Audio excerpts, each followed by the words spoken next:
형제자매가 재산을 독차지한 것을 알았다. 그러면 지금 당장 상담받으셔야 합니다. 안녕하세요. 저는 한국에서 상속 및 상속증여세 전문 변호사로 활동하고 있는 이효리 변호사입니다. 오늘은 한국에서 상속인증 일부가 부모님 재산을 독차지하려고 할 때 어떻게 대비를 해야 하는가, 이런 부분들에 대해서 자세히 살펴보도록 하겠습니다. 장남에게만 이제 대부분의 재산을 주었을 때 다른 형제자매들에게 이거를 얘기하고 주시는 경우는 거의 없거든요. 그래서 사실 이렇게 되는 경우는 이제 사망 이후에 다른 상속인들 입장에서는 이제 발견하게 되는 경우가 많고요. 대부분 되게 당황스러워 하시고 한편으로는 되게 분개하기도 하시고 또 서운하기도 하십니다. 어쨌든 이런 경우에 나름대로 어느 정도의 상속권을 최소한 회복할 수 있는 조치가 있습니다. 물론 그게 만족스럽지는 않을 수는 있습니다. 경우에 따라서. 하지만 아무것도 안 하고 무방비 상태로 당하고만 있는 것은 아니라 내 나름대로 일정 부분 부모님한테 잘하고 귀한 부분이 있음에도 불구하고 아무런 배려도 받지 못함으로 인한 정서적인 충격 이런 부분들에서는 회복할 수 있는 부분들이 있기 때문에 적정하게 권리를 행사할 수 있는 도움이 됐으면 합니다. 일단 그런 사실을 발견하게 되면 당장 어떻게 해야 하는가, 이 부분에 대해서 먼저 설명드리면, 부모님 생전에 그런 사실을 발견하게 되는 경우는 많지는 않습니다만은 생전에 발견하게 된 경우는 어떻게 해야 하느냐, 사실 할 수 있는 게 없습니다. 생전에는 아버지라고 한다면 아버지 개인 재산이기 때문에 이 재산을 장남한테만 준다고 해서 그거를 막을 수는 없습니다. 그렇다면 뭘 해야 하는가? 일단 기본적으로 할 수 있는 건 유류분 청구라고 있습니다. 한국 민법에는 유류분 청구는 재산을 특정한 상속인한테만 모두 몰아줬다면 이거를 받지 못한 상속인도 어느 정도는 상속분을 받아야 하기 때문에 이런 최소한의 상속분을 보호해주는 게 유류분 제도다, 그렇게 생각하시면 되고요.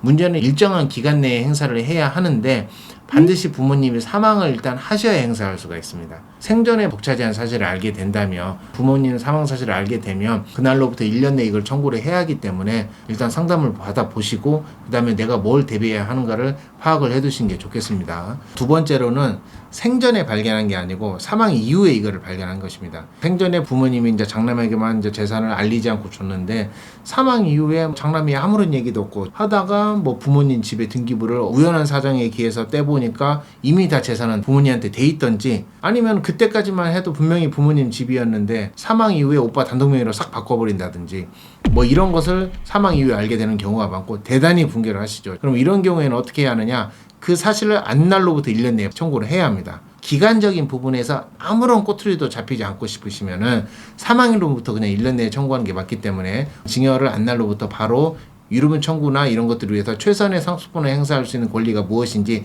바로 상담을 받아보시는 게 좋을 것입니다. 자, 그렇다면 이런 유류분 소송 제기를 위해서 당장 준비할 절차, 이런 것들이 무엇이 있는가? 소송을 제기하기 위해서는 일정한 서류를 준비를 해야 합니다. 망인의 기본증명서, 가족관계증명서, 주민등록 초본, 이런 서류들도 준비를 해야 하고요. 그 다음에 상속인 개인의 일정한 서류도 준비해야 합니다.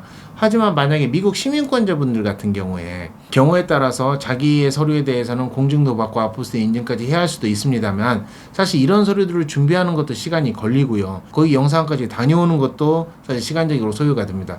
유류분 소송을 하는 거는 기본이 1년이고요. 하나씩 만들어가는 절차인 것이지 처음에 모든 거를 완벽하게 해서 들어가는 소송이 아닙니다. 선임하신 변호사님과 일단 신속하게 협의를 해서 신속한 제기에 중점을 두고, 한국에서 필요한 모든 서류들은 사실 담당 변호사님이 법원의 도움을 받아서 모든 거를 다 준비할 수가 있습니다. 이 서류를 준비하는데 시간이 더 걸려서 괜한 시간을 낭비하지 마시고 당장 내가 할 수 있는 부분들에 집중해서 일단 신속하게 대응하고 제기를 하는 것이 중요합니다. 소송을 하는 것도 의뢰인 개개인들이 일입니다. 하지만 이 절차가 어렵고 또 절차가 난해하고 하기 때문에 이 소송 절차에 능숙한 대리인, 즉 변호사를 선임해가지고 이제 소송 절차를 진행하게 되는데요. 기본적으로 관할 법원은 어느 법원으로 하느냐는 선임하신 변호사님의 판단 하에 가장 나에게 유리한 법원을 통해서 하게 되는데요. 어디 법원에서 해야 내가 이기고 어느 법원에서 하면은 내가 진다 이런 거는 아니고요.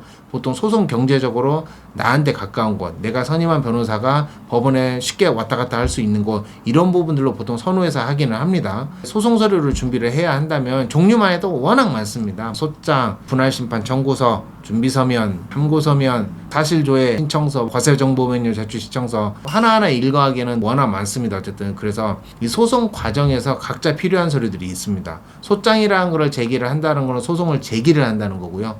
그 제기한 사실을 받게 된 피고들은 답변서라는 걸 제출을 함으로써 기본적인 소송 절차가 시작이 되는데, 이 기본적인 소송 절차는 변론기일이나 조정기일을 통해서 기본적으로 소송 절차가 이루어집니다. 기일은 한 4주에서 6주 간격으로 최소한 5번 정도는 하는데, 그 사이에 온갖 서면을 통해서 상대방과 공방이 이루어지게 되어 있습니다.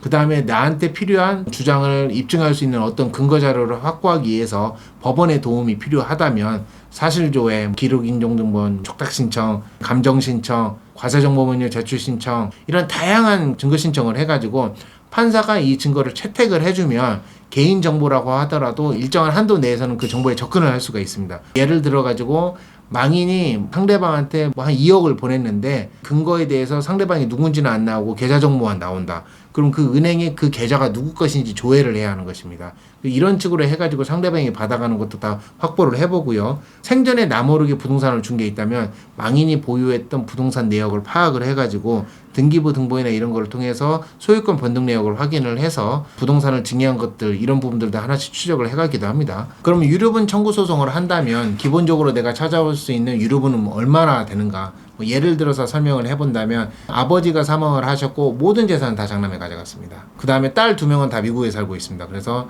미국에 살고 있는 딸 2명 입장에서는 장남 상대로 어느 정도의 유류분 청구를 하고 싶은 것입니다. 장남은 아버지한테 받아간 게 8억 원이라고 치고 생전에 이 장녀와 차녀도 아버지한테 각각 5천만 원씩 받았습니다.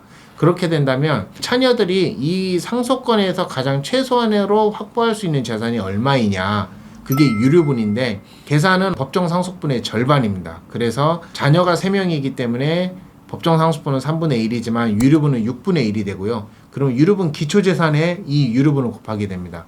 그럼 이 기초재산은 무엇이냐? 적극재산, 생전에 증여받은 증여한 재산, 유증재산, 복잡합니다만 그런 것들을 통해 가지고 유류분 기초재산을 산정하게 되는데, 말씀드린 대로 생전에 아들이 증여받은 건 8억, 딸들이 받은 건 각각 5천만 원이라면은 유류분 기초재산이라는 것은 8억 플러스 5천 플러스 5천에서 9억 원이 됩니다.